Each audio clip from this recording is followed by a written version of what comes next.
আমন্ত্রণ জানাচ্ছি world cup carnival presented by Step footwear আজকের আয়োজন। আপনাদের সঙ্গে আছে আমি সৈয়দ আবিদ হুসাইন সামি। আমাদের সহকর্মী মুজদেবিন তারেক আমেরিকাতে আছেন, সরাসরি আমাদের সঙ্গে একদম শুরুর অংশেই তিনি যুক্ত হচ্ছেন। তাকে বেশিক্ষণ অপেক্ষায় রাখতে চাই না। তারেক, প্রথমে আপনাকে যুক্ত করে নিচ্ছি আজকে ওয়ার্ল্ড কাপ কার্নিভালে। প্রথমত ওয়েদার আপডেটটা জানাবেন, কারণ কালকে থেকে আমরা ওয়েদার আপডেট নিয়ে আসলে খুবই শঙ্কিত, চিন্তিত। আপনি ওয়েদারের কথাটা সর্বপ্রথম জানাবেন আমাদের। সামি, দেখতে পাচ্ছেন পেছনে বৃষ্টি হচ্ছে এবং নিউ ইয়র্কে এখানে সকাল থেকেই বৃষ্টি হচ্ছে। কিছুটা ঝড় বা বজ্রপাত তো একদম কন্টিনিউয়াস চলছে এবং যার ইম্প্যাক্ট আজকে ফাইনালের আগের দিনে আর্জেন্টিনা এবং স্পেন দু দলের অনুশীলনেই কিন্তু করেছে। আর্জেন্টিনা যেটি তারা এই নিউ ইয়র্কে এসে কোচ স্কালোনি আগের দিন মানে এখানে সংবাদ সম্মেলন হয়েছিল, একদিন আগেই ফাইনালের সংবাদ সম্মেলনটা হয়ে গিয়েছিল। সেখানেও তিনি যে বিরক্তি বা ক্ষোভ প্রকাশ করেছিলেন, বৈরী আবহাওয়া সেই ক্ষোভটাকে আরেকটু মনে হয় বাড়িয়ে দিয়েছে। আজকে আর্জেন্টিনার অনুশীলন ছিল এবং ১.৫ ঘন্টা পর মানে এই যে এখানে যে ওয়েদার, যে বৃষ্টি হলেও খুব একটা সমস্যা ছিল না, কিন্তু যেভাবে বজ্রপাত এবং কিছুটা ঝড়, এই দেখতে পাচ্ছেন যে বজ্রপাতের যে একটা সাইন এখানে দেখা যাচ্ছে।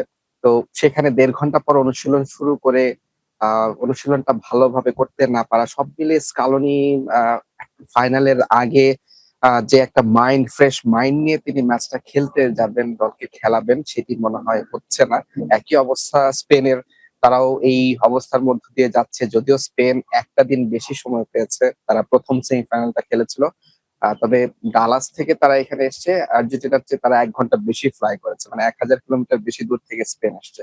কিন্তু স্পেন তুলনামূলক সময় কিছুটা বেশি পেয়েছে এবং আমার যতদূর মনে পড়ে আর্জেন্টিনার তো এই ভেন্যুতে প্রথম ম্যাচ, স্পেনেরও খুব সম্ভবত এই ভেন্যুতে এরই প্রথম ম্যাচ। কিন্তু ফাইনালের মতো মহারণের আগে যে প্রস্তুতি বা যে মানসিক শক্তি নিয়ে এই ম্যাচটা খেলতে নামার কথা, সেটি মনে হয় দু দলের কেউই সেই সুযোগটা পাচ্ছে না। এবং ফিফাও এখানে আরেকটু বিষয় দর্শকদেরকে জানানোর জন্য সামি, সেটা হচ্ছে যে ম্যাচটা নিউ জার্সিতে, মানে হ্যাডসন নদীর ওই পাশটা হচ্ছে নিউ জার্সি এবং এই পাশটা হচ্ছে নিউ ইয়র্ক। তো নিউ ইয়র্ক থেকে নিউ জার্সি গাড়িতে ৩০ থেকে ৪০ মিনিটের ড্রাইভ বা একটু বেশি, ১ ঘন্টার ড্রাইভ। তো ফিফার সব কাজকর্ম কিন্তু হচ্ছে নিউ ইয়র্ক শহরে, আর টিম গুলো কিন্তু আছে নিউ জার্সিতে, মানে ভেন্যুর আশেপাশে। তো তাদেরকে সেখানে অনুশীলন করে সেখান থেকে এখানে আসতে হচ্ছে নিউ ইয়র্কে, এখানে এসে ফিফার বিভিন্ন আনুষ্ঠানিকতায় যোগ দিতে হচ্ছে। যেমন গতকাল প্রেস কনফারেন্সটাও কিন্তু এইখানেই অনুষ্ঠিত হচ্ছে। তো এই পথটা পাড়ি দিতে যেমনটা হচ্ছে যে আর্জেন্টিনার টিম মানে স্কালোনি, মেসি, এমি মার্টিনেজ তারা কিন্তু হেলিকপ্টারে করে এসেছেন মানে এই সময়টা। এবং এটা একটা কারণও ছিল, তাদের অনুশীলন ছিল ৩টা থেকে এবং এই প্রেস কনফারেন্সটা ছিল ৫টায়। তো তাড়াহুড়ো করতে গিয়ে তাদেরকে এখানে আসতে হতো। সব মিলে একটু মনে হচ্ছে যে ফাইনালটার আগে একটু হযবরল অবস্থা চলছে এবং দুদল সেটা নিশ্চয়ই তারা কিছুটা হলেও সাফার করছে। সামি। থাকবেন তারেক, আপনি আমাদের সঙ্গে থাকবেন, আপনাকে ছেড়ে দিচ্ছি না। তবে লিওনেল স্কালোনির প্রেস কনফারেন্সটা একটু দর্শকদেরকে দেখিয়ে এসে তারপর আবার আপনার সঙ্গে যুক্ত হতে চাই। দর্শক, যেমনটা আমাদের সহকর্মী মুজদেবিন তারেক বলছিলেন যে প্র্যাকটিসের পর্যাপ্ত সুযোগ না পেয়ে লিওনেল স্কালোনি কিন্তু ক্ষোভ ছেড়েছেন প্রেস কনফারেন্সে। তিনি কি বলেছেন, সামগ্রিকভাবে কেমন প্র্যাকটিস আর্জেন্টিনা করেছে, আমরা দেখে আসবো।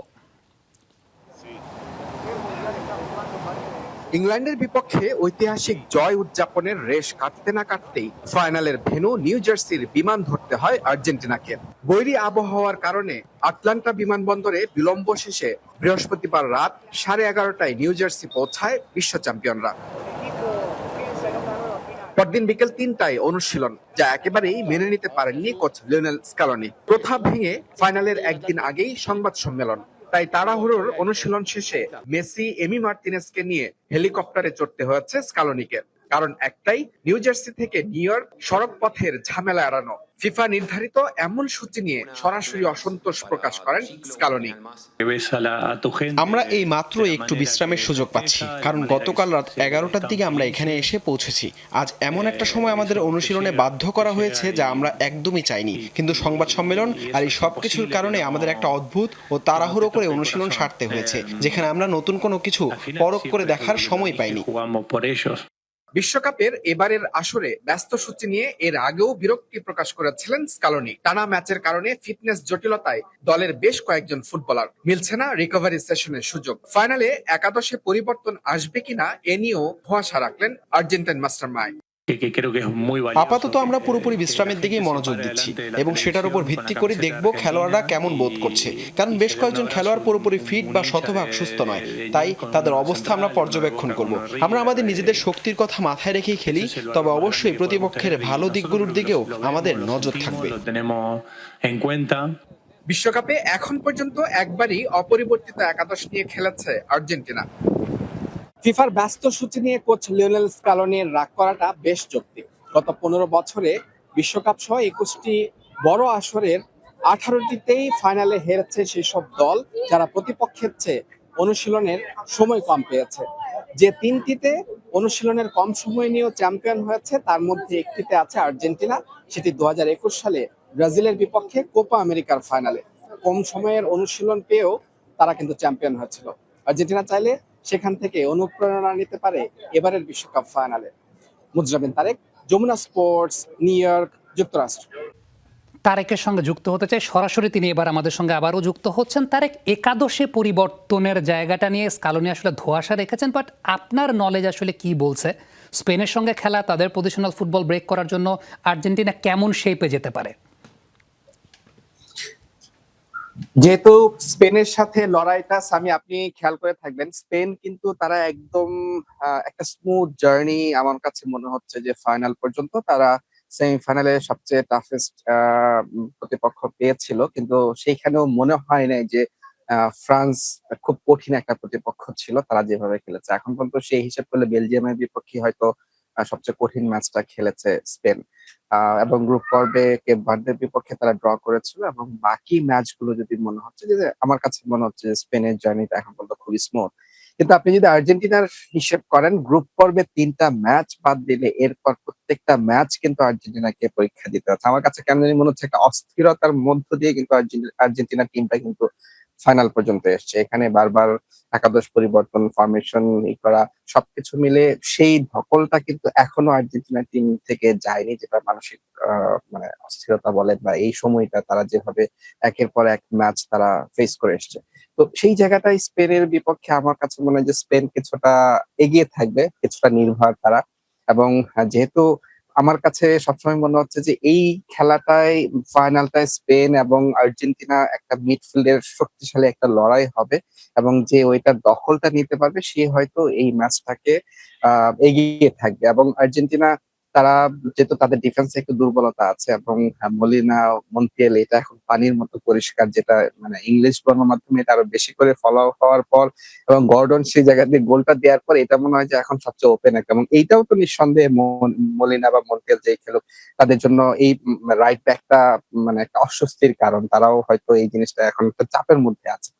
আর এছাড়া আমি যদি বলি যে আক্রমণ ভাগে মেসিকেই তার গুরু দায়িত্বটা পালন করতে হবে, এবং এখন পারদেস তিনি খেলছেন, পারদেসকে খেলাবেন। ডিপল আগের ম্যাচে তিনি শুরু একাদশে ছিলেন না, পরে নেমে তিনি ভালো করেছেন, গোলের সুযোগ তৈরি করেছেন। এখন এই ম্যাচটা স্কালোনি ডিপলকে দিয়ে শুরু করাবেন, নাকি যে পরিবর্তনটা তিনি এনেছিলেন, সিমিওনেকে একটা সুযোগ দিয়েছিলেন, সেই জায়গাটায় কিছুটা ধোঁয়াশা, আসলে বলা খুব কঠিন। আজকের অনুশীলনটা যদি খুব ভালোভাবে দেখা যেত বা একটা আইডিয়া হতো পাওয়া যেত, তবে আমরা হয়তো জেনে যাব খুব তাড়াতাড়ি এখানে আর্জেন্টিনা তাদের এই ফাইনালের ফরমেশনটা কোন ফরমেশন তো আসলে 4-4-2 মিডফিল্ডের, বা হয়তো সেটা 3-4-3-5 হতে পারে, কারণ মিডফিল্ডটা হয়তো দখলটা নিতে চাইবে। এবং রোড্রি, দানি ওলমো তারা যে ফর্মে আছেন সেই জায়গাটায় ম্যাকালিস্টার, এনজো ফার্নান্দেজ, ডিপল বা পারদেস যেই খেলুক তাদেরকে আসলে এই জায়গাটা ভালো পরীক্ষা দিতে হবে। এবং দিন শেষে লিওনেল মেসির দিকে আর্জেন্টিনা তাকিয়ে থাকবে, সেই জায়গাটা হুলিয়ান আলভারেজ, লাউতারো মার্টিনেজ তারা যেহেতু গোল পাচ্ছেন, আত্মবিশ্বাসটা ফিরে পেয়েছেন। আমার কাছে সার্বিকভাবে মনে হয় যে আর্জেন্টিনার চেয়ে একটু হলেও মানসিক ভাবে স্পেন তারা এগিয়ে থাকবে, বল দখল বা যে তারা মাত্র একটা গোল হজম করেছে, মেসিকে সেটা মাথায় নিয়ে মাঠে নামতে হবে যে এই দলটা একটা গোল হজম করেছে, তার বিপক্ষে আমাকে জিততে হলে গোল করতে হবে, গোল আদায় করতে হবে।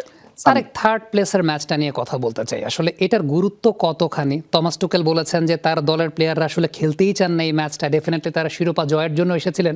এটা কি আসলে এক ধরনের যে মানে ব্যাক টু ব্যাক 2টা হার, এইটাকে অ্যাভয়েড করতে চান কিনা সবাই?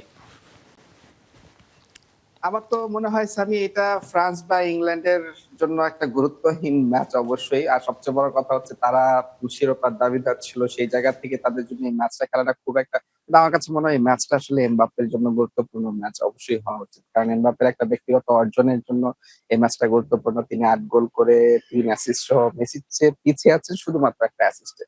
তিনি চাইবেন যে থার্ড প্লেসের ম্যাচটাতে অন্তত অ্যাটলিস্ট তার গোল্ডেন বুটটার সঙ্গী হোক না দ্বিতীয়বারের মতো, সেই সুযোগটা নিশ্চয়ই এমবাপ্পে মিস করতে চাইবেন না।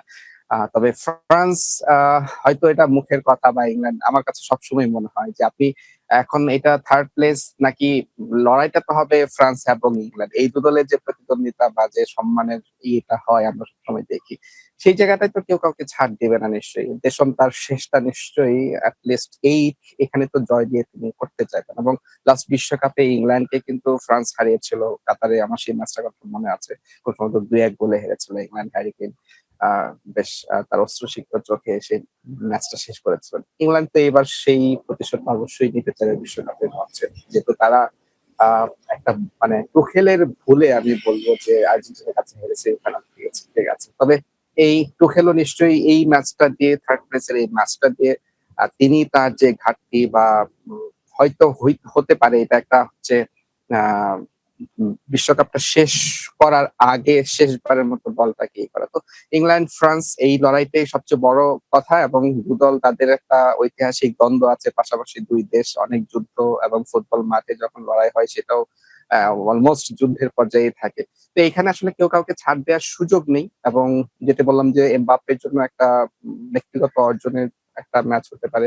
হ্যারি কেইন তিনিও চেষ্টা করবেন, তিনি 6 গোল করেছেন, তিনিও যদি 3টি গোল করতে পারেন তিনিও গোল্ডেন বুটে এগিয়ে যাবেন।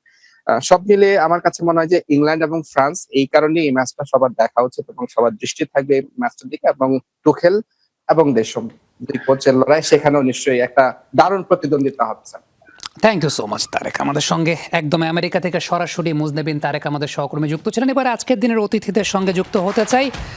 হাবিব এবং পারভেজ তারা দুজন আছেন, মাঝখানে কে আছেন একটু আপনার পরিচয়টা জানতে চাই, কোন টিমকে সাপোর্ট করছেন এই বিশ্বকাপে সেটাও জানতে চাই। আমি আসলে আমার ফেভারিট দুইটা টিমই হচ্ছে আর্জেন্টিনা ও স্পেন। জি, দুইটা টিমই ফাইনাল খেলছে, এখন বলা মুশকিল যে কোন টিমকে সাপোর্ট করব। তারপরেও আমি আর্জেন্টিনাকে, বার্সেলোনা সাপোর্টার। হ্যাঁ আমি বার্সেলোনা।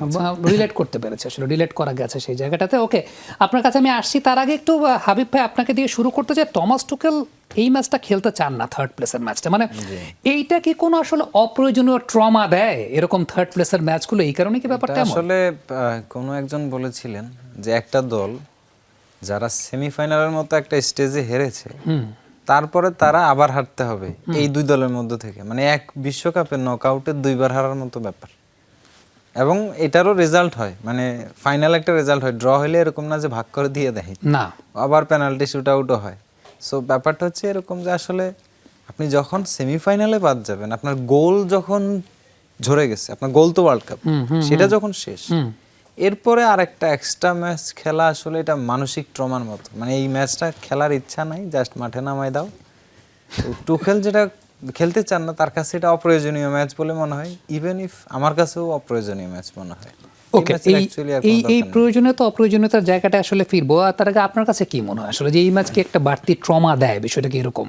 আসলে সেমিফাইনালের ম্যাচ থেকে যখন একটা টিম বাদ পড়ে যায়, হাবিব ভাই যেটা বললো যে বাড়তি খেলা যখন আরেকটা ম্যাচ খেলা হয়, তখন তো আসলে এটাকে ট্রমা হিসেবেই নেওয়া যায়। কেননা যখন আমি বিশ্বকাপে অংশগ্রহণ করছি জেতার জন্য, ওয়ার্ল্ড কাপ উইন হওয়ার জন্য, সেখানে দেখছি আমি সেমিফাইনাল থেকেই বাদ পড়ে যাচ্ছি। সেই ক্ষেত্রে আরেকটি বাড়তি ম্যাচ খেলা, হেরে যে আবার একটি খেলতে হবে, এটা আসলে ট্রমা হিসেবেই নেওয়া যায়। ওকে পারভেজ, আপনাকে যদি আমি আসলে জিজ্ঞেস করি যে 1984 থেকে ইউরোতে থার্ড প্লেসের ম্যাচ হয় না, এরকম একটা ব্যাপার, ওয়ার্ল্ড কাপে থার্ড প্লেসের ম্যাচ আসলে কেন হতো? এটা কি একটা কমার্শিয়াল ইম্প্যাক্টের জায়গা, নাকি ওয়ার্ল্ড কাপের একটা লেগেসি, বা world cup is world cup, exceptional than any other tournament, সেটাকে বহন করার জন্য? আমার কাছে তো মনে হয় যে লেগেসি তো একটা আছেই ডেফিনেটলি। 1930-তেও প্লে অফ ছিল না, ইউএসএ কে থার্ড ঘোষণা করা হয়। 34-এ জার্মানি ফার্স্ট থার্ড টিম যদি বলি, 34-এ জার্মানি হয়, বাট 54-এর পর থেকে টানা প্রত্যেকটা ওয়ার্ল্ড কাপে আমরা থার্ড প্লেসের ম্যাচ দেখেছি। সো মজার বিষয় যেটা, সে থার্ড প্লেসের ম্যাচগুলো সাধারণত খুব হাই স্কোরিং, প্লাস কোনো ম্যাচই এক্সট্রা টাইম কিংবা পেনাল্টি পর্যন্ত যায় নাই। কারণ জিনিসটা হচ্ছে যে ধরেন আপনি গ্রুপ স্টেজে প্রথম দুটো ম্যাচ জেতার পর ধরেন থার্ড ম্যাচটায় আপনি নির্ভর হয়ে যেভাবে খেলেন, এই ম্যাচটা ঠিক ওই ক্যাটাগরির একটা ম্যাচে পড়ে। It's like an exhibition match at the highest stage. So এখন ব্যাপারটা হচ্ছে পজিটিভস আছে কিছু। ফর এক্সাম্পল, যারা যারা মিনিটস পাননি ইংল্যান্ড জাতীয় দলের হয়ে, তারা ওয়ার্ল্ড কাপের একটা ম্যাচ খেলার স্বাদ পাচ্ছেন। ব্রাজিলের হোক, ইংল্যান্ডের হোক কিংবা ফ্রান্সের হোক, আমরা যেই পার্সপেক্টিভে চিন্তা করি সেটা তাদের জন্য একটা প্লাস। কারণ আমি আজকেই আস্তে আস্তে একটা খবর পেলাম যে মর্গান রজার্সকে 117 মিলিয়ন দিয়ে চেলসি কিনে নিতে চাচ্ছে 117 মিলিয়ন। এবং ঠিক কখন ঘটেছে, জাস্ট হচ্ছে এই আর্জেন্টিনা ম্যাচের সেই অ্যাসিস্টটা দেওয়ার পরপরই। তিনি এমনিতে ভালো ফর্মে ছিলেন, ভালো প্লেয়ার হিসেবে তাকে নেওয়া হয়েছে, বাট এই যে বিষয়গুলো এগুলো কিন্তু প্লেয়ারদের মাথায় ঘুরছে। ফ্রান্স এবং ইংল্যান্ডের প্লেয়ারদের মাথায় এটাও ঘুরছে যে একটা ভালো পারফরমেন্স যেটা বিশ্ব মঞ্চে সবাই দেখবে, তারপর কিন্তু আমার এই যে ট্রান্সফার উইন্ডোটা চলছে সেখানেও কিন্তু দাম বাড়ার স্কোপ আছে। সো কিছু কিছু খেলোয়াড়দের জন্য কিছু মোটিভেশন আছে, অবভিয়াসলি দেশমের জন্য একটা মোটিভেশন আছে। তিনি ডেফিনেটলি দুইটা নকআউট ম্যাচ হেরে তার লেগাসিটা শেষ করতে চান না। টুখেলের একটা মোটিভেশন আছে যে ঠিক আছে, আমাকে সবাই ট্যাকটিক্যালি ইনকেপেবল বলছে, আমাকে তো 2028 পর্যন্ত ইংল্যান্ড নিয়োগ দিয়েছে, সো আমি প্রুভ করে যেতে চাই ওয়ার্ল্ডের ওয়ান অফ দ্য বেস্ট টিমসের সাথে যে we can compete, we can beat them. So মোটিভেশনের অভাব নেই। দর্শকদের জন্য কি মোটিভেশন, সেটা হচ্ছে একটা এক্সিবিশন ম্যাচ। আপনারা দেখছেন ওয়ার্ল্ডের বেস্ট প্লেয়ার এই ম্যাচটা খেলবেন without fear of losing. Defensive খেলা দেখবেন না, এখানে আপনি গোল স্কোরিং ম্যাচ দেখবেন যেটা এন্টারটেইনিং হবে। সো ওই জায়গা থেকে আমার মনে হয় থার্ড প্লেসের যে লেগাসিটা, আরেকটা ছোট পয়েন্ট, এটা না বললেই না, গত ওয়ার্ল্ড কাপে কে খেলেছিল থার্ড ফোর্থ?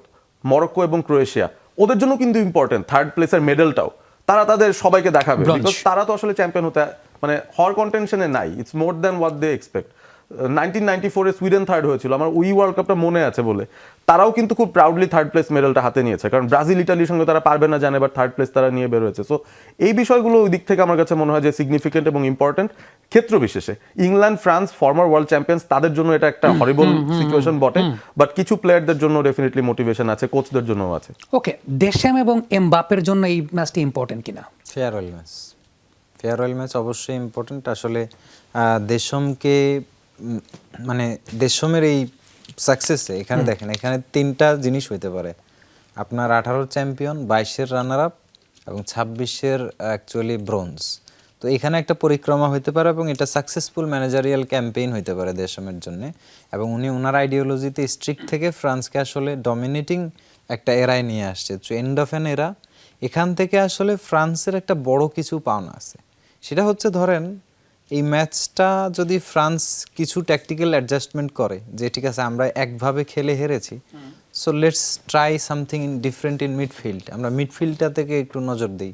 সো এই ম্যাচে হচ্ছে পরবর্তী যুগের একটা সূচনা হয়ে যেতে পারে। মিডফিল্ড সিনক্রোনাইজেশন ফ্রান্স যদি খুঁজে পায়, সো জিদানের এরার জন্য এই ম্যাচটার দিকে জিদানের তো অবশ্যই নজর থাকবে যে কারা কারা পরবর্তী রিক্রুটমেন্টে আসতেছে বা মানে সুপার মোমেন্টে কারা ফ্লারিশ করবে, এই ব্যাপারগুলো থাকবে। এবং টেকটিক্যাল একটা অ্যাডজাস্টমেন্ট হয়তো দেশম হয়তো এই এক্সপেরিমেন্টটা করে দেখাতে পারেন যে আমি এটা করলে হয়তো স্পেনের সাথেও জেতা যাইতো। সো এখানে একটা এক্সপেরিমেন্টের জায়গা তো আছেই। সো এটা একটা ভেরি গুড ম্যাচ হইতে পারে তার এবং এমবাপ্পের জন্য। এটা কি লুজার্স ফাইনাল নাকি তরুণদের লাইমলাইট? আমার কাছে যেটা মনে হয় যে তরুণরা এই বিশ্বকাপে যেভাবে দেখাচ্ছে, যে আমি যদি ফাইনালিস্টের কথা বলি, আর্জেন্টিনার একটা টিমের ভিতরে দেখেন যে অভিজ্ঞতা এবং তরুণ এবং অভিজ্ঞতার মিশেলে তারা কিন্তু ফাইনালে গেছে। কিন্তু ফ্রান্সের টিমের আপনি ডিফেন্স থেকে শুরু করে মিড এবং অ্যাটাকিং তিনটা সেক্টরে কিন্তু তরুণদের আধিপত্য। এবং ইংল্যান্ড টিমে যেটা দেখা যাচ্ছে যে তারা প্রথম থেকেই তাদের যে রক্ষণ এবং ডিফেন্স এবং অ্যাটাকিংয়ে তরুণ এবং প্রবীণদের একটা মিশ্রণে তারা কিন্তু ভালো করতেছিল। লাস্ট সেমিফাইনাল ম্যাচটাই যদি আমরা দেখি যে তরুণরা তাদেরকে, আমি গোল স্কোরার গর্ডনের নাম যদি বলি, সে তার উইং থেকে এসে অসাধারণ একটি গোল করলো। এজন্য বলা যায় যে তরুণরা এই ওয়ার্ল্ড কাপে তাদেরকে মেলে ধরতে পারছে। আমি একটু দেশাম এবং এমবাপ্পে আলাদা করে যদি বলি যে Mbappe should go for the golden boot, right? তার সে অ্যাটিটিউড আছে এবং আমার বিশ্বাস যে যেই টিম নরওয়ের এগেনস্টে যেই টিম আসলে আনচেঞ্জ থাকে, এবং দেশম যেহেতু ছুটি দেননি, ওলিসেরা কিন্তু একটা ছুটি চেয়েছিলেন মায়ামিতে একটু ঘুরে বেড়াবেন, দেশম মানা করে দিয়ে বলেছেন যে না, মানে this is my last match, এটাকে সিরিয়াসলি নিতে হবে। সো মোস্ট লাইকলি ফ্রান্স এমনও হতে পারে খুব বেশি যে তারা ইয়াংস্টারদের সুযোগ দেবে আমার মনে হচ্ছে না। ফুল স্ট্রেংথ যতটা সম্ভব নামানো পসিবল তাই নামাবে, একটু হয়তো গা বাঁচিয়ে খেলতে পারে। বাট এমবাপ্পের যে অ্যাপেটাইট, মানে তার জন্য তো একটা লক্ষ্য আছেই। এই মুহূর্তে একটাই লক্ষ্য আছে যে মেসির থেকে তিনি 1 গোলে পিছিয়ে আছেন ওভারঅল গোল স্কোরিং এর জায়গায়, প্লাস এই ওয়ার্ল্ড কাপের গোল্ডেন বুট। সো দুটোর দিকে আমার মনে হয় তার নজর থাকবে এই জায়গায়। ওকে, এমবাপ্পে বা বেলিংহামের মতো প্লেয়ার যারা যারা তাদের ক্লাবে খুব ইম্পর্টেন্ট রোল প্লে করে, ক্লাবগুলোকে একটু অখুশি কিনা তারা যদি খেলে এই ম্যাচটা? অবশ্যই অবশ্যই, এইখানে একটা পলিটিক্সের ব্যাপার আছে। ডিমারিয়া ক্লাবের খুশি হলে তো ডিমারিয়া আসলে 14 ফাইনালটা খেলতো, সে ইনজেকশন নিয়ে রেডি ছিল, বিকজ ক্লাবের কাছ থেকে ছাড়পত্র ছিল না বলে সে ওই ওয়ার্ল্ড কাপটা খেলতে পারেনি আসলে। কারণ ডিমারিয়াকে রিয়াল মাদ্রিদ তখন সেল দেওয়ার পরিকল্পনায় ছিলেন। এটা পরবর্তীতে ডিমারিয়ার ফ্রাস্ট্রেশনের কারণ অনেকগুলো ইন্টারভিউতে উঠে এসেছে যে মানে মার্কেট ভ্যালু ডাউন হতে পারে, ইনজুর্ড হইলে বা বড় ইনজুরি হইলে ঝামেলা হতে পারে, এই কারণে ক্লাবের ছাড়পত্র ছিল না। ডিমারিয়া এমনও বলেছিলেন যে আমি চিঠিটা ছিঁড়ে ফেলেছিলাম। হয়তো বা হিগুইন যে পরিমাণ মিস করেছেন ওই ম্যাচে হাফ ফিট ডিমারিয়া হয়তো ডিফারেন্স মেকার হয়ে উঠতে পারতেন, because Messi was the supplier from behind. So আর সেটা হয়ে গেলে আসলে আর্জেন্টিনার এই লিগাসিটা আমরা দেখতে পাইতাম না। সো যা হয় কিছু ক্ষেত্রে ভালোর জন্যই হয়। সেম কোশ্চেন, ক্লাব কর্তৃপক্ষ অখুশি কিনা? আমার কাছে মনে হয় যে ক্লাবের কথা যদি এখানে আসে, যেহেতু ন্যাশনাল টিমের খেলা চলতেছে, রিয়াল মাদ্রিদের যদি কথা বলি আমি, এখানে রিয়াল মাদ্রিদের এমবাপ্পে খেলতেছে, বেলিংহাম খেলতেছে। এই দুইজনের পারফরমেন্স কিন্তু এই ওয়ার্ল্ড কাপে অসাধারণ। বেলিংহাম 6টা গোল করছে, এমবাপ্পে 8টা গোল করে গোল্ডেন ফুটে রেসে যাচ্ছে অলরেডি মেসির সাথে। আমার কাছে মনে হয় যে রিয়াল মাদ্রিদ একটু নাখুশি হবে, কারণটা হচ্ছে তাদেরকে ঝালিয়ে নেওয়ার আগেই কিন্তু তারা ওয়ার্ল্ড কাপে ভালো করছে। এবং এই আপনি যদি দেখেন এমবাপ্পে এবং জুড বেলিংহাম তারা যদি আজকের ম্যাচের রেস্টেও থাকে, তাহলে আমার মনে হয় যে ক্লাব কর্তৃপক্ষ বেশি খুশি হবে। পারভেজ, আপনি এই ব্যাপারটা তো বলবেন যে এমবাপ্পে আর বেলিংহামের ইস্যুটা রিয়াল মাদ্রিদের, সেই সঙ্গে আরেকটা বিষয়, থার্ড প্লেসের কি আসলেই কোনো গৌরব আছে কিনা, বিশেষ করে যখন ইংল্যান্ড এবং মানে এই দুইটা টিম ফ্রান্স খেলছে। ডেফিনেটলি এটা Croatia Morocco that was a different case, যে ঠিক আছে ওই মেডেলটা নিয়ে আমি দেখাইলাম, কিন্তু এদের কাছে আসলে এটা খুব বেশি ম্যাটার করে কিনা, আর ডেফিনেটলি ওই ক্লাবের জায়গাটা নিয়ে যদি আপনি একটু বিশ্লেষণ করেন। রাইট, প্রথমে ক্লাবের প্রসঙ্গেই আসি। কোনো ক্লাবই কোনোদিন চায় না তাদের প্লেয়াররা আসলে ইনজুরি কনসার্নে থাক, স্পেশালি এই সময়টায় এসে, মানে যেখানে ট্রান্সফার্সের কাজও চলছে। সুতরাং ক্লাবদেরও অনেক সময় অনেক ঘটনা থাকে যে আমরা আমাদের প্লেয়ারদেরকে সেল করবো, যেই ইস্যুটা হাবিব ভাই বললেন, তাদেরকে নিরাপদে থাকাটা দরকার আর কি। তারা ইনজুরিতে পড়ুক, এরকম একটা ম্যাচ খেলে সেখানে কোনো ক্লাবই কোনোদিন খুশি থাকে না। এবং অনেক ইন্টারন্যাশনাল উইন্ডোতেও আপনি দেখবেন যে ক্লাবগুলো কিন্তু মিড সিজনে বা সিজনের মানে ইম্পর্টেন্ট টাইমগুলোতে তাদের বেস্ট প্লেয়ারদের ছাড়তেও চায় না, মানে নেগোসিয়েশন হয় রীতিমতো ন্যাশনাল টিমের সঙ্গে যে ভাই আমরা কিন্তু।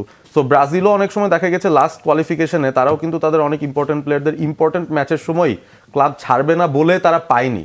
সো তাদেরও কিন্তু একটা স্ট্রাগলের মধ্য দিয়ে যেতে হয়েছে। সো এই ব্যাপারগুলো সাধারণ ঘটনা ঘটে, বাট এইখানে এই পর্যায়ে আজকে কেন এটা নিয়ে আলোচনা করছি, ইটস মোরলি বিকজ দলগুলোর নাম হচ্ছে ইংল্যান্ড এবং ফ্রান্স, যারা আসলে ওয়ার্ল্ডের বেস্ট ক্লাবের বেস্ট প্লেয়ার। সো এই কারণেই আসলে কনসার্নটা অনেক বেশি।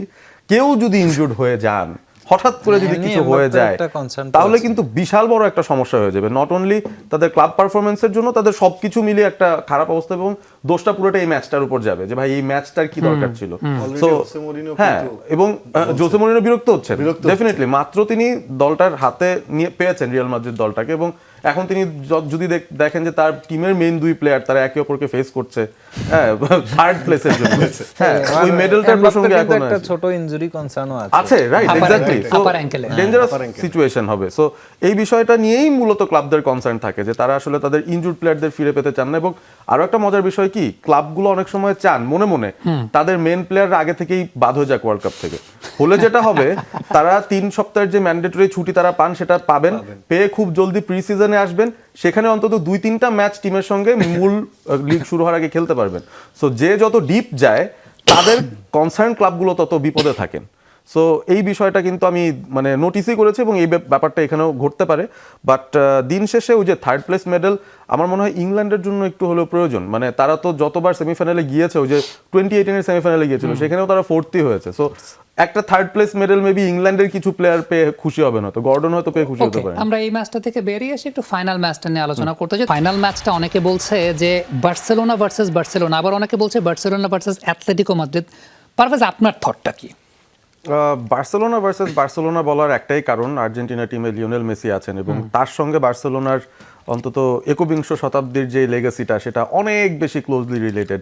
মেসিকে তৈরি করেছে বার্সেলোনা, মেসি সেখানেই খেলেছেন, সেখানেই হিরো হয়েছেন, সেখানেই ওয়ার্ল্ডের বেস্ট প্লেয়ার হয়েছেন, এবং সেই জায়গাটা থেকে বার্সেলোনা কিংবা স্পেন ইন জেনারেল তাদের সঙ্গেই মেসির একটা আলাদা রকম সম্পর্ক আছে। সো অনেকেই বলছিলেন যে Messi is more Spaniard than an Argentine, মানে এরকম অনেক কথাবার্তা হতো। সো সেই জায়গা থেকে আমার মনে হয় যে মেসির যে লেগেসি, লামাসিয়ার যে লেগেসি, সেই লেগেসিরই এতগুলো প্লেয়ার এখন স্পেন দলেও খেলছেন, তারা অনেক ইয়াং। এবং মেসি তো লামিন ইয়ামালকে গোসলও করিয়েছেন। তো লামিন ইয়ামাল এখন যে জার্সিটা পরেন 19, 2007-এ মেসি সেই জার্সি নাম্বারই পড়তেন 19। ফাইনাল হবে জুলাই মাসের 19th। মানে অনেক কিছু কাকতালীয়ভাবে মিলে যায় নাকি ওই 20 বছর আগের ঘটনার সাথে, যদি আমরা কেন্দ্র করি 19 বছর আগের ঘটনা। দিন শেষে ব্যাপারটা হচ্ছে আমার কাছে মোর রিলেটেবল লাগে অ্যাথলেটিকো মাদ্রিদ ভার্সেস বার্সা, সেভাবে যদি ফাইনালটাকে চিন্তা করা হয়। কারণ আর্জেন্টিনার এই টিমটাতে অ্যাথলেটিকো মাদ্রিদের একটা আধিক্য রয়েছে, আমরা টুর্নামেন্টের আগে থেকেই দেখেছি, এবং তারা পারফর্মও করছেন। সো লিগে যেরকম অ্যাথলেটিকো বার্সার যে ফাইটটা হয় এবং যে প্যাটার্নের খেলাটা হয়, মোস্ট লাইকলি ওই মেসিকে যদি আমরা সরিয়ে দেই, খেলাটা বোধহয় এরকমই হতো বা হবে ফাইনালটা। আর্জেন্টিনা একটু পাওয়ার অ্যাগ্রেশন, ওই ব্যাপারটা, ফিজিক্যালিটিটা আনবে। স্পেন হচ্ছে মোটামুটি বার্সা স্টাইলেরই বা ওই ধাঁচেরই স্টাইলিস্টিক খেলাটা খেলবে। সো ওই সেন্সে it's more Barca versus Atletico Madrid than Barca versus Barca. Okay, আপনার কাছে কি মনে হয়, এটা কি বার্সা ভার্সেস বার্সা নাকি বার্সা ভার্সেস অ্যাথলেটিকো? আমার কাছে মনে হয় যে এটা বার্সা ভার্সেস অ্যাথলেটিকোই হবে। কারণ হচ্ছে এখানে বার্সার 8 জন প্লেয়ার আছে এবং অ্যাথলেটিকোর আমি যতটুকু জানি এবং শুনলাম যে 9 জন প্লেয়ার আছে। লামেসিয়ান থেকে যারা উঠে এসেছেন, এখানে দেখা যাচ্ছে যে লামিন ইয়ামাল এবং আমাদের এই বিশ্বের বর্তমান সেরা খেলোয়াড় লিওনেল মেসি, তিনিও কিন্তু লামাসিয়ান। এখানে দেখা যাচ্ছে যে যেরকম আর্জেন্টিনা টিমে আছে আপনার রদ্রিগো ডি পল, তিনি একটা সময় দারুণ অ্যাথলেটিকো মাদ্রিদে কাটিয়েছে এবং অ্যাথলেটিকো মাদ্রিদে সে তার সেরা ছন্দে ছিল। এখানে দেখা যায় যে বার্সেলোনা এবং অ্যাথলেটিকো মাদ্রিদ দুই টিমের প্লেয়ারকে নিয়েই কিন্তু এই ওয়ার্ল্ড কাপের ফাইনালটা হচ্ছে। ওকে হাবিব, একটু আপনার বিশ্লেষণ জানতে চাই। আপনার জন্য স্ক্রিনেও কিছু প্রেজেন্টেশন আপনি রেডি করে এনেছেন, সেই জায়গাটাও দেখাবেন। এই ম্যাচটা আসলে দু দলের শক্তিমত্তা এবং দু দলের দুর্বলতা অনুযায়ী আসলে কোন দিক থেকে রিলেভেন্ট হতে যাচ্ছে একে অপরের জন্য। আমি আমার জায়গাটা ছেড়ে দেব, আপনি ডেফিনেটলি এই জায়গার সামনে এসে আপনি কিন্তু দেখাতে পারবেন। ওকে, না এখান থেকেও দেখাতে পারবো। আসলে আমরা যদি একটা গোল দেখি, সেই গোলটা হচ্ছে যদি আর্জেন্টিনার বিপক্ষে সুইজারল্যান্ড যে গোলটা স্কোর করেছে, এই গোলটা দেখলে আসলে শক্তিমত্তার জায়গাটা অনেক বেশি ক্লিয়ার হবে। বিশেষ করে সুইডিশ প্লেয়ার যখন ওই উইংয়ে বলটা রিসিভ করেছে, ফ্রেমটা একটু ফ্রিজ করতে চাই, এখানে আসলে বলটা সে পাস করে ইনসাইড একটা রান নিয়েছে। এই রানটা লামিন ইয়ামাল ম্যাক্সিমাম করে হলেও অন্তত 10 বার নেবেন। এবার আমরা ফ্রেমটা রিলিজ করতে পারি। তো এখানে আসলে এই পাসটা মেক করার পরে ইনসাইড রানটা দেখেন, ট্র্যাক করার কথা কার? পারাদেসের, যাকে আমি অলরেডি করেছি। পারাদেস কিন্তু ফ্রন্টে চার্জ করে ফেলেছে এবং that was a shot and it was a গোল।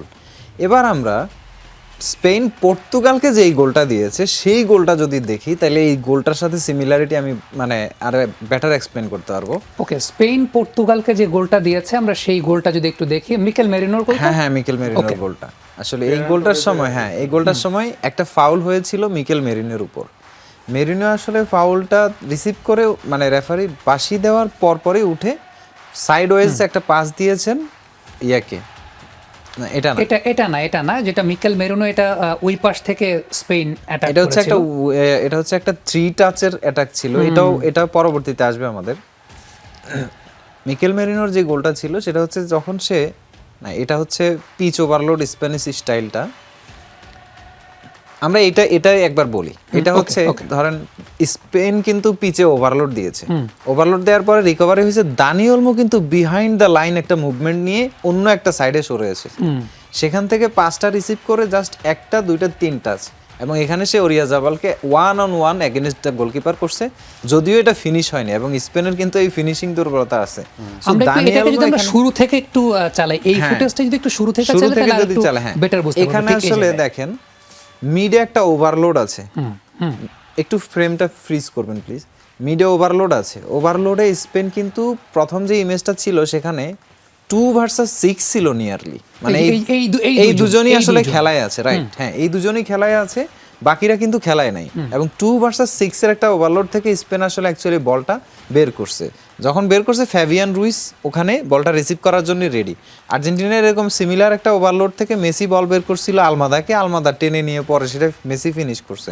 সেটা ছিল ইয়ার বিপক্ষে, যে অস্ট্রিয়ার সঙ্গে। তো সিমিলার এখানে আসলে ওই যে একটা পাস, মানে রিসিভ করে আর কি, ফ্যাবিয়ান রুইস রিসিভ করে দানি ওলমোকে একটা পাসে রিলিজ করে। এবার দানি আমরা ওলমো ফুটেজটা কোথায় রিলিজ করতে পারি, দানি ওলমো ঠিক এই জায়গাটায়। হ্যাঁ, বিহাইন্ড পর্তুগিজ লাইন, কিন্তু সে এরপরে যখনই বলটা পেয়েছে সে রানটা নিচে এমন একটা স্পেসে, এখন দেখেন একটা টাচে ফ্যাবিয়ান রুইজ দানি ওলমোকে পেয়ে যায় এবং দানি ওলমো স্পেসটা দেখে ফেলেন। পকেট স্পেস অপারেশন বুঝি এইটাই। সো আর্জেন্টিনা মিডফিল্ডে এই স্পেসটা যদি অপারেট করে তাহলে এই ক্ষেত্রে আর্জেন্টিনাকে স্পেন খুব ভালোভাবে মুহূর্তের ভগ্নাংশের মধ্যে আসলে লাইন ব্রেক করে ফেলতে পারে।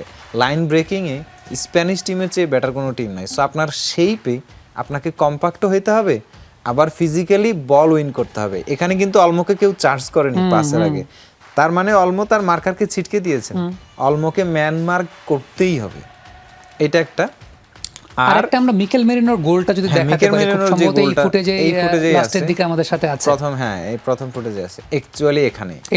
আসলে এখানে দেখেন ফেরান তোরেস যখন পিচে আসছেন তখন তিনি স্ট্রাইকার পজিশনে, মিকেল মেরিনো ফাউল হয়েছেন, তিনি বলটা রিসিভ করেই অ্যাকচুয়ালি ফ্যাবিয়ান রুইসকেই দিয়েছেন। ফুটেজটা আমরা রিলিজ করতে পারি, ফুটেজটা রিলিজ করতে পারে। ফ্যাবিয়ান রুইস কি করেছেন, রড্রিকে বলটা দিয়েছেন, রড্রি সেকেন্ডারি। এবার আমরা ফুটেজটা একটু থামাবো।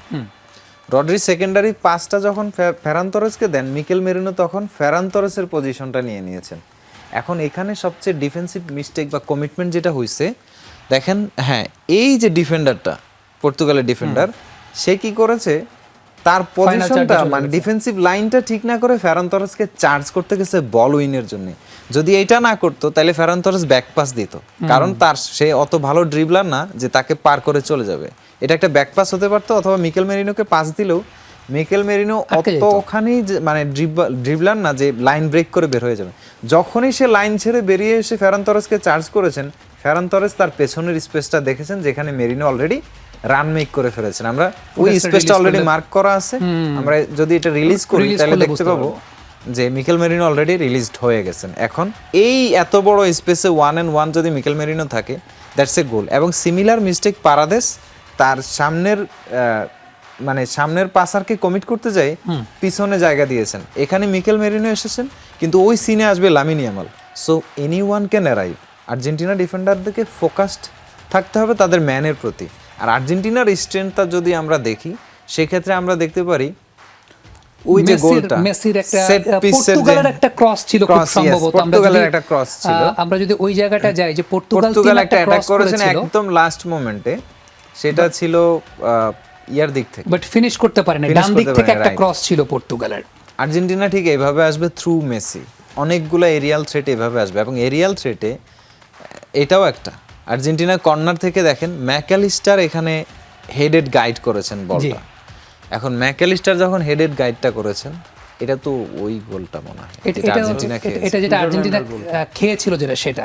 হ্যাঁ, আমরা এই ফুটেজটা না, আমরা আসলে যে পর্তুগাল এবং স্পেনের ম্যাচের আমাদের কাছে একটা ফুটেজ আছে, সেইটাতে যদি আমরা লাস্টের একটা অ্যাটাক দেখি ডান দিক থেকে, এখানে এটা হচ্ছে আর্জেন্টিনা সুইজারল্যান্ড, অর্থাৎ ম্যাকালিস্টার মানে গোল পোস্টে হেড করে ফেলেছেন। যদি গোল পোস্টে না পারতেন, আলভারেজ ইজ দেয়ার। এই সেট পিস সিচুয়েশনগুলো আর্জেন্টিনা পাবে, অর্থাৎ ম্যাকালিস্টার ডিকটেট করে বলটা জালেই দিয়ে দিয়েছেন। যদি জালে না যাইতো, মানে নিয়ারলি এটা ল্যান্ড করতো জুলিয়ান আলভারেজের উপরে।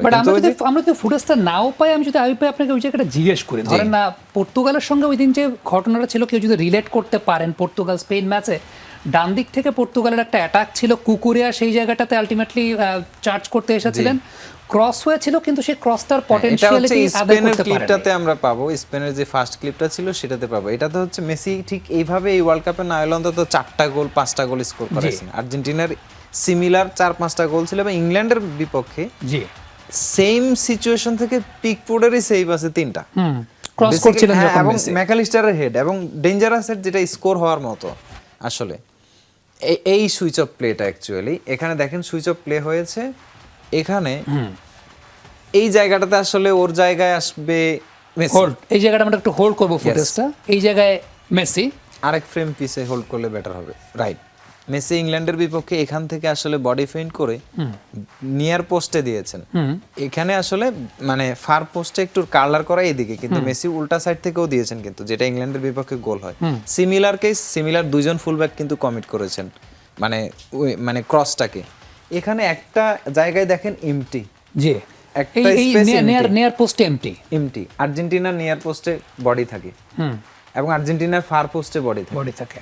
পর্তুগাল এখানে কমিট করেনি, যার কারণে স্পেন ওয়াজ সো শিওর যে এখানে পাস আসবে না। পাস কোথায় আসবে? ফার পোস্ট, ফার পোস্টে। তো ফার পোস্টে পাস এসেছে এবং পর্তুগালের প্লেয়ার সেটা অ্যাকচুয়ালি ফ্রি হেডার কমিটও করেছে, that was off target. But Lautaro Martinez এরকম সিচুয়েশনে এই ওয়ার্ল্ড কাপে এখনো মিস করেনি, এনজো ফার্নান্দেজ মিস করেনি, ম্যাকালিস্টার মিস করেনি। যখনই তাদেরকে পিন পয়েন্ট ক্রসগুলো দেওয়া হয়েছে সেই জায়গায়, সো কুকুরিয়া যে এখানে মেসিকে একেবারে ক্রসিংয়ের দিক থেকে খুব আটকে দেবেন, বিশেষ করে কোয়ানসিসাওকে যদি তিনি ক্রস করা থেকে আটকাতে না পারেন, it was nearly a goal and it was well hit, that was off target.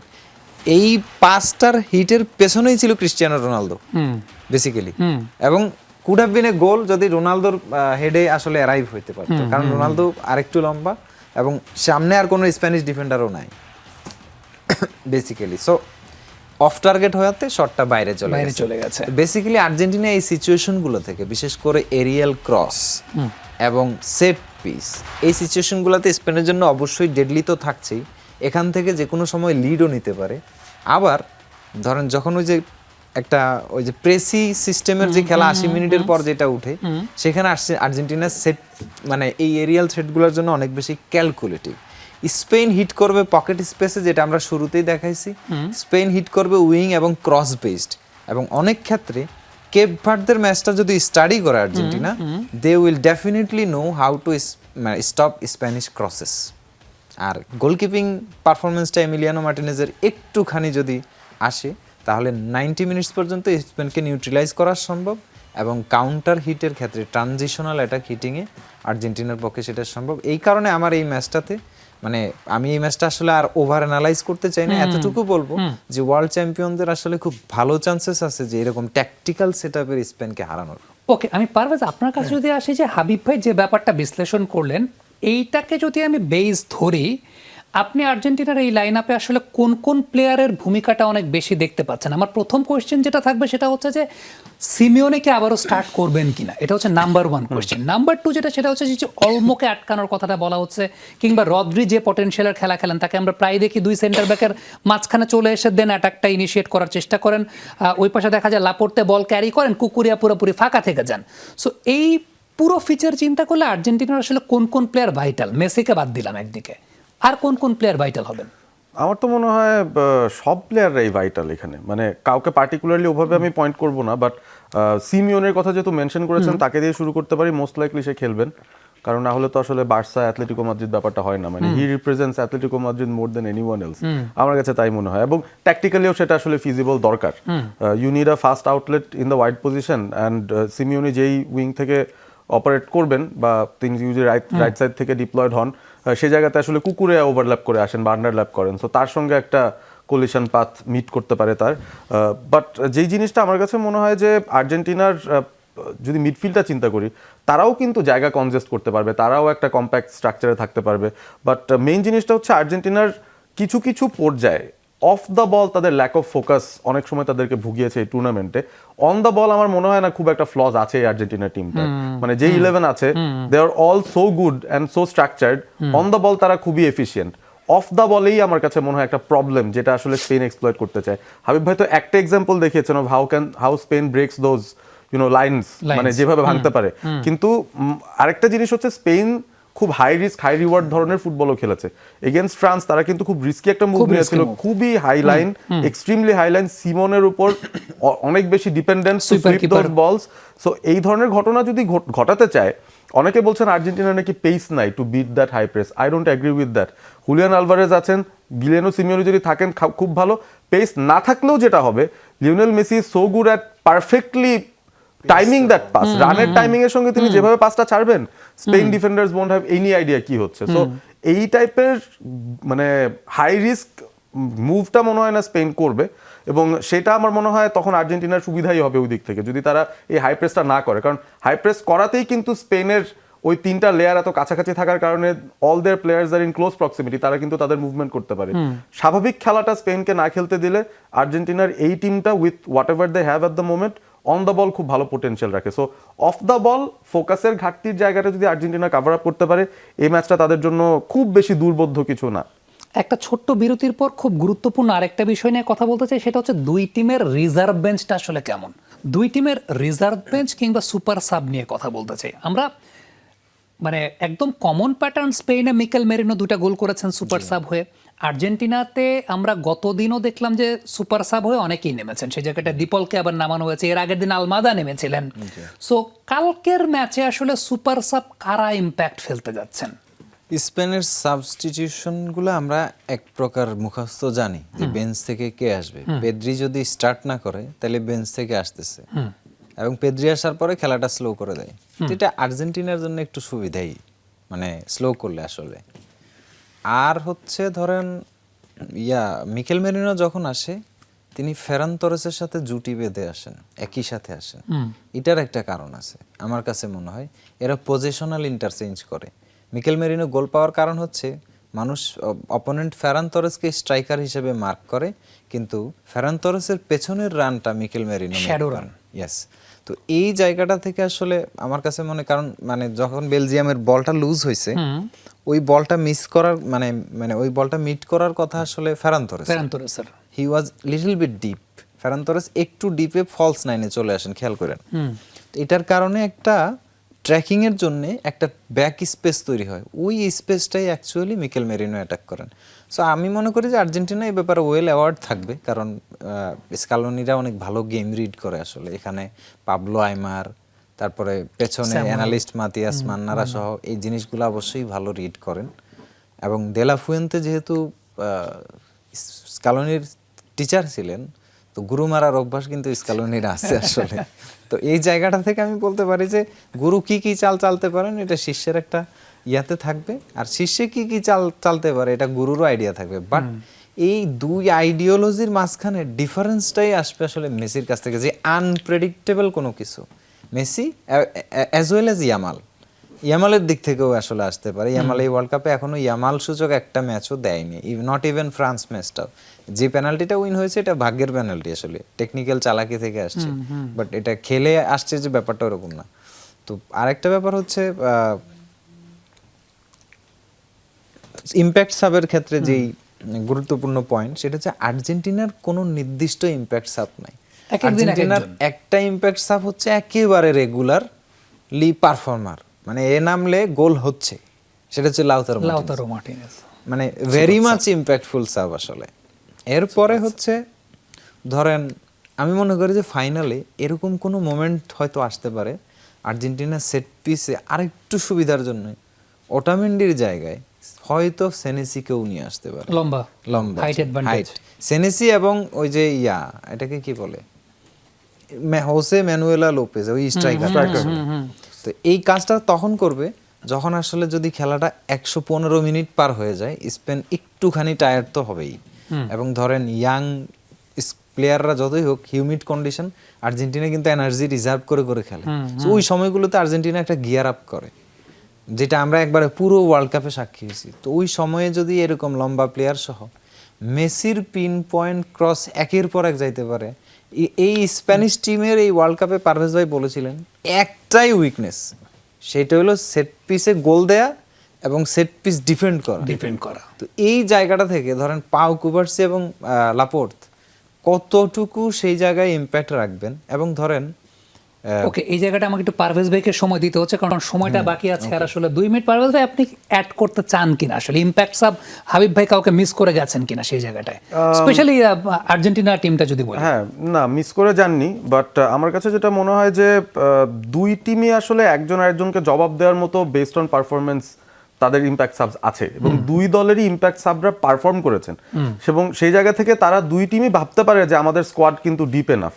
World cup শুরুর আগেই বেশ কিছু জায়গায় আসলে আমরা বলছিলাম যে এই ওয়ার্ল্ড কাপটা পার্টিকুলারলি 104 ম্যাচের জিতবে সেই দলই যাদের সবচেয়ে শক্তিশালী স্কোয়াড আছে, নট দ্য বেস্ট পসিবল 11।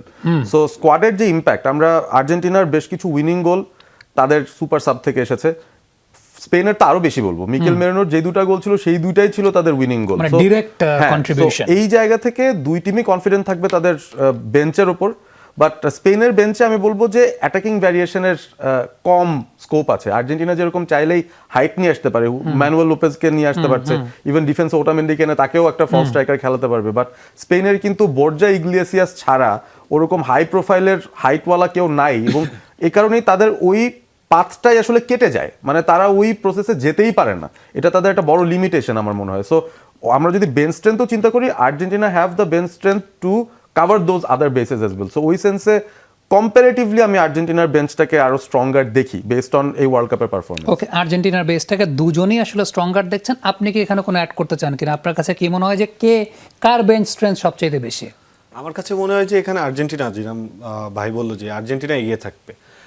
আমার আরেকটা পয়েন্ট হচ্ছে যে আপনি দেখবেন যে জর্ডান ম্যাচে ল সেলসো স্টার্ট করছিল আর্জেন্টিনার।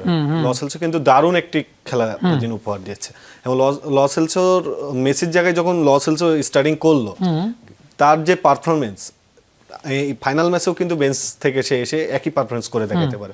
এবং স্পেনের ক্ষেত্রে যেটা হতে পারে, স্পেনের যে নিকো উইলিয়ামসও কিন্তু দেখেন আপনি একটা ম্যাচে সুযোগ পেয়েছে খেলা করার জন্য এবং তার যে গতির যে খেলা সে কিন্তু দেখিয়েছে।